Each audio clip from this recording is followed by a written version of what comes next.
નમસ્કાર વિદ્યાર્થી મિત્રો, આજે આપણે જોઈશું ધોરણ 7 પાઠ 4 વિજ્ઞાન એસિડ બેઝ અને ક્ષાર સ્વાધ્યાયનું સંપૂર્ણ સોલ્યુશન.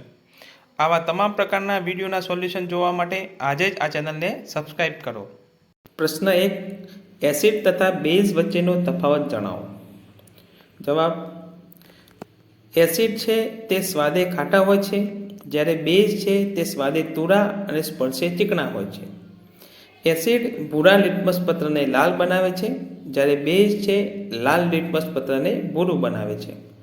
એસિડ ફિનોપ્થેલિનના દ્રાવણ સાથે રંગવિહીન જ રહે છે, જ્યારે બેઝ ફિનોપ્થેલિનના દ્રાવણ સાથે ગુલાબી રંગ આપે છે.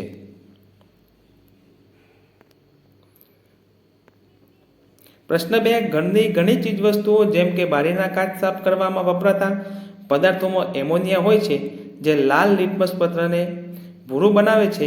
તેઓ કેવી પ્રકૃતિ ધરાવે છે? જવાબ: એમોનિયા બેઝિક પ્રકૃતિ ધરાવે છે, કારણ કે તે લાલ લિટમસ પત્રને ભૂરું બનાવે છે. પ્રશ્ન 3, લિટમસના દ્રાવણનો સ્ત્રોત જણાવો. આ દ્રાવણનો ઉપયોગ શું છે? જવાબ: લિટમસનું દ્રાવણ લાઇકેનમાંથી નિષ્કર્ષણ કરીને મેળવાય છે. તેનો ઉપયોગ આપેલ દ્રાવણ એસિડિક છે કે બેઝ તે નક્કી કરવા સૂચક તરીકે થાય છે. પ્રશ્ન 4, શું નિસ્યંદિત પાણી એસિડિક, બેઝ, તટસ્થ હોય છે? તમે તેને કેવી રીતે ચકાસશો? જવાબ: નિસ્યંદિત પાણી એટલે કે ડિસ્ટિલ્ડ વોટર તટસ્થ હોય છે. આપણે ભૂરા અને લાલ લિટમસ પત્રનો ઉપયોગ કરી તેની ખાતરી કરી શકીએ. નિસ્યંદિત પાણીમાં ભૂરું લિટમસ પત્ર તેમજ લાલ લિટમસ પત્ર અડકાડતા તેના રંગમાં કોઈ ફેરફાર થતો નથી. આમ તે એસિડિક નથી તેમજ બેઝ નથી, તેથી તે તટસ્થ છે. પ્રશ્ન 5, એક ઉદાહરણની મદદ વડે તટસ્થીકરણની પ્રક્રિયાનું વર્ણન કરો. જવાબ: એસિડ અને બેઝ વચ્ચે રાસાયણિક પ્રક્રિયા થઈ ક્ષાર અને પાણી બનાવવાની રાસાયણિક પ્રક્રિયાને તટસ્થીકરણ કહે છે. ઉદાહરણ તરીકે હાઇડ્રોક્લોરિક એસિડ અને સોડિયમ હાઇડ્રોક્સાઇડ એટલે કે બેઝ વચ્ચે રાસાયણિક પ્રક્રિયા થઈ સોડિયમ ક્લોરાઇડ એટલે કે ક્ષાર અને પાણી ઉત્પન્ન થાય છે.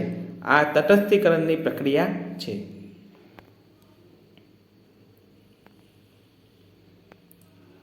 પ્રશ્ન 6, સાચા વિધાન સામે ટી અને ખોટા વિધાન સામે એફ લખો. 1, નાઇટ્રિક એસિડ લાલ લિટમસ પત્રને ભૂરું બનાવે છે, તો એફ ખોટું છે. 2, સોડિયમ હાઇડ્રોક્સાઇડ ભૂરા લિટમસને લાલ બનાવે છે, એફ. 3, સોડિયમ હાઇડ્રોક્સાઇડ અને હાઇડ્રોક્લોરિક એસિડ ભેગા મળતા તેમનું તટસ્થીકરણ થાય છે તથા પાણી અને ક્ષાર બનાવે છે, તો ટી સાચું છે. 4, સૂચક ઇન્ડિકેટર એવો પદાર્થ છે કે જે એસિડિક અને બેઝિક દ્રાવણમાં જુદા જુદા રંગ દર્શાવે છે, તો ટી સાચું છે. 5, બેઝની હાજરીથી દાંતનો ક્ષય થાય છે, એફ. પ્રશ્ન 7, દોરજીના રેસ્ટોરન્ટમાં ઠંડા પીણાની થોડી બોટલો છે, પરંતુ કમનસીબે તેના પર લેબલ લગાડેલા નથી. તેને આ બોટલો ગ્રાહકના ઓર્ડર મુજબ પીરસવી પડે છે. એક ગ્રાહક એસિડિક પીણું, બીજો ગ્રાહક બેઝિક પીણું અને ત્રીજો ગ્રાહક તટસ્થ પીણું માગે છે. તો દોરજી કેવી રીતે નક્કી કરશે કે કયા ગ્રાહકને કયા પાણીની બોટલ પીરસવી? જવાબ: દોરજી એસિડિક પીણું, બેઝિક પીણું અને તટસ્થ પીણું લિટમસ પત્રની કસોટી વડે નક્કી કરશે.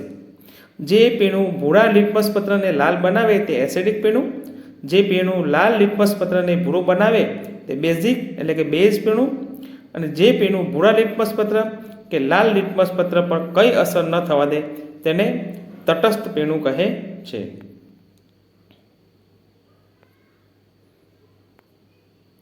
પ્રશ્ન 8, સમજાવો આવું કેમ થાય છે? જ્યારે આપણે એસિડિટી થાય છે ત્યારે એન્ટાસિડની ગોળી લઈએ છીએ.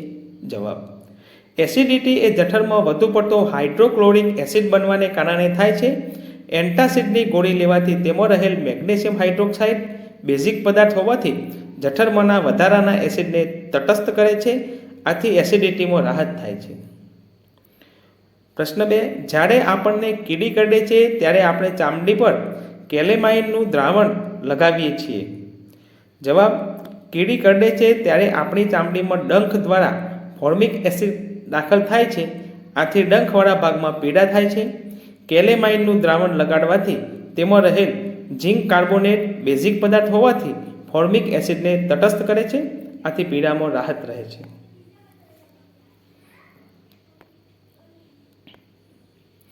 3. કારખાનાઓમાંથી નીકળતા કચરાને પાણીમાં વહેડાવતા પહેલાં તટસ્થ કરવામાં આવે છે.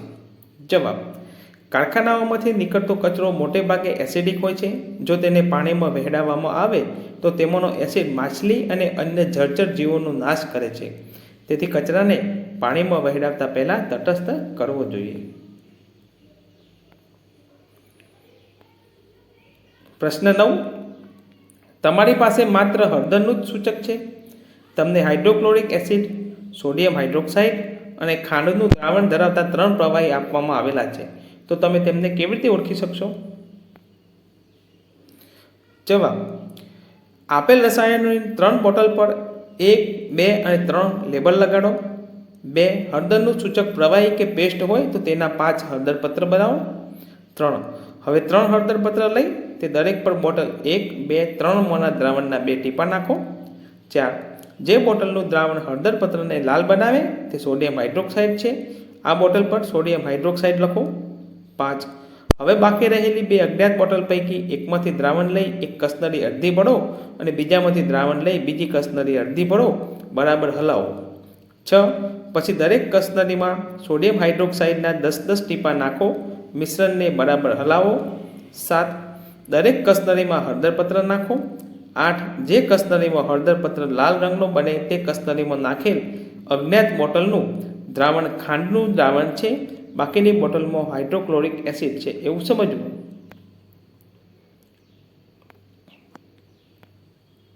પ્રશ્ન 10. ભૂરા લિટમસ પત્રને ડુબાડતા તે ભૂરા રંગનું જ રહે છે, તો દ્રાવણની પ્રકૃતિ કઈ છે સમજાવો.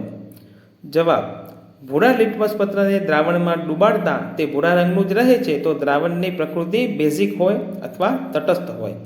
સમજૂતી: દ્રાવણ બેઝિક હોય ત્યારે તે ભૂરા લિટમસ પત્ર પર કંઈ અસર કરતું નથી, એટલે કે તે ભૂરા રંગનું જ રહે છે.